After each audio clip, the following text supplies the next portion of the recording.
Okay, welcome to this explainer. Today, we're going to do something really fascinating.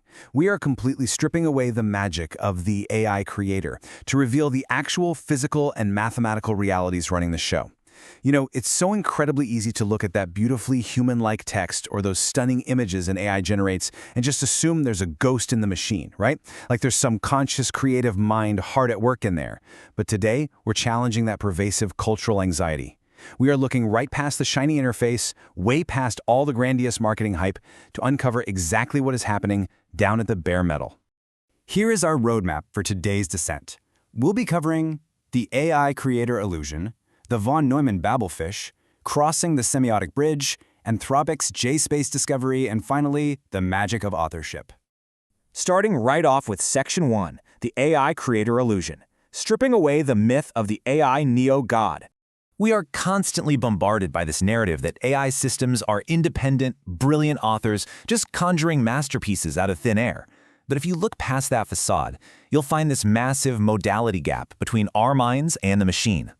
On one side, we have what we can call OS alpha, our human cognition. It is warm, highly associative, beautifully messy, and deeply intuitive. But on the exact opposite side, we have the computer's hardware, specifically the arithmetic logic unit, or ALU. This is the literal calculator inside the microchip, and it is unapologetically exact. It's just cold, rigid, strictly deterministic, silicon-driven entirely by physical resistance and exact clocked falsages. There is absolutely zero subtext or semantic meaning down there. Grounding this in the philosophy of Hannah Arendt, it becomes pretty clear that machines entirely lack the inner self, the societal context, and the emotional drive necessary for true origination. Arendt championed this concept of praxis. It basically means that authentic art and creation require accumulating diverse emotional experiences, feeling joy, grief, heartbreak. It requires biological friction, or what copyright law actually refers to as the sweat of the brow. Just think about it. Cold silicon has never stubbed its toe. It has never felt resilience. Therefore, it completely lacks the capacity to actually originate a thought. Moving on to Section 2, the von Neumann Babelfish, the mechanical reality of artificial intelligence. So if an AI isn't an independent thinker, and if it fundamentally lacks human praxis, then what exactly is it doing with our inputs? Well, if you're a fan of classic sci-fi, you'll instantly recognize this concept. Just like the universal translator, the AI acts as the ultimate modern-day Babelfish. It is just a mechanical mediator. It blindly ingests one format, like your plain English text prompt, maps it to a highly complex, continuous mathematical vector space, and spits out a totally new format, like Python code or pixel data. But it's predicting these tokens at blazing speeds totally blind to actual semantic meaning. It doesn't comprehend a single word you just said. And the reason it doesn't understand is because of the physical architecture itself. Before the neural network even begins to look at your language, our fluid human meaning is violently crushed through a tokenization bottleneck. It literally turns holistic concepts into arbitrary, discrete chunks. For example, take the continuous, holistic mathematical concept of pi. When forced through this bottleneck, that concept is completely shattered into arbitrary subwords: a 3, a decimal point, a 1.4, and a 159. This rigid chopping destroys the model's ability to perform true systematic reasoning, basically reducing it to memorizing strings of text rather than doing actual math. This mechanical reality explains exactly why AI hallucinates. Up to 80 to 90% of modern AI compute cycles rely on what we can call the FPU gambler. To process massive amounts of data at the speed of thought, the floating point unit charitably sacrifices absolute deterministic perfection. It takes highly probabilistic, lossy guesses, kind of like throwing darts with blurry peripheral vision. Meanwhile, true legal accountability requires the ALU surveyor, which gives exact ground truth reality. So when you get a hallucination, it's really just because the machine is literally guessing really fast at the hardware level. That brings us to Section 3, crossing the semiotic bridge, bridging the modality gap with text. Okay, so if human thought is fluid and associative, and the hardware demands rigid electrical voltages, how on earth do we connect our boundless imagination to these logic gates safely? To bridge these two completely alien worlds, we use the semiotic bridge. We use highly structured text, things like Python code or JSON, as a divine script. This text is the exact deterministic operational literature of machines.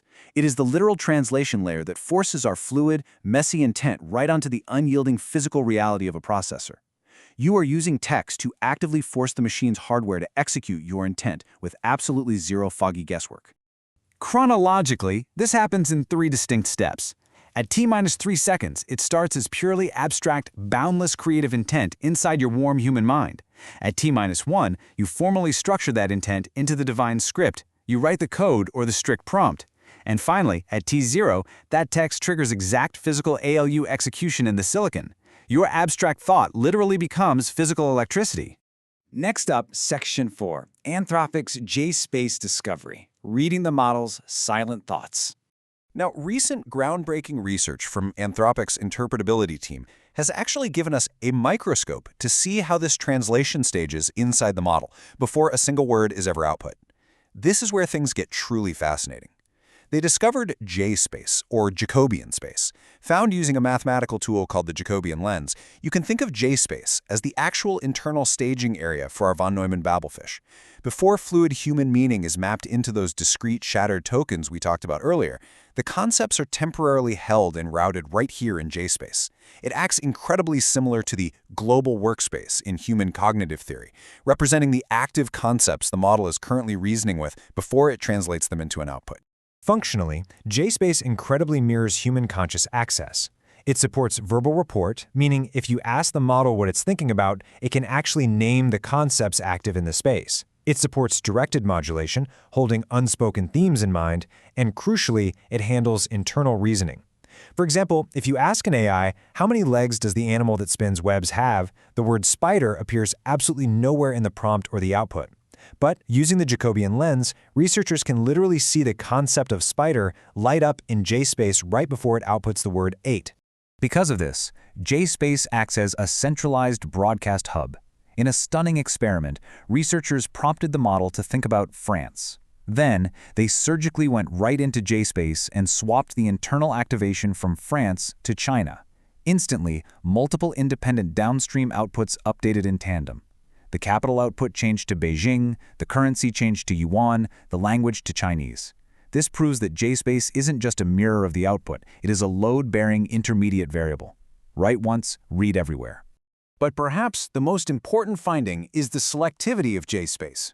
It occupies less than 10% of Claude's total processing activity. Just like you don't actively think about grammar when you speak fluently, the AI doesn't use J-space for automatic tasks. In fact, researchers found you can completely suppress this workspace, and the model still speaks perfectly fluent Spanish. It can parse inputs and recall basic facts. J-space is only essential when the model faces complex, novel, and multi-step reasoning. Routine translation is automatic, but J-space handles the heavy lifting. And finally, Section 5, the magic of authorship, reclaiming control in the agentic era. Understanding this internal staging area and how the machine fundamentally guesses its way through continuous vectors completely changes how we must view our role as human orchestrators. Drawing on cultural theorist Roland Barthes, we need to view the AI not as an independent creator, but as a digital scripter. It is a highly sophisticated vessel that processes massive databases, basically acting as a giant mental kaleidoscope. It mimics and recombines language, but it does so without genuine intent or the human effort required for true origination. The AI is merely the brush. You remain the undeniable painter, providing the actual soul, the strategy, and the emotional resonance of the work.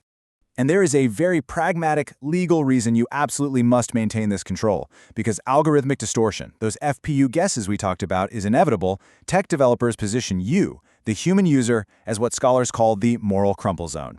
Just like the front of a car is designed to crush on impact to save the cabin, you are positioned on the semiotic bridge to absorb the legal impact and liability if the algorithm fails.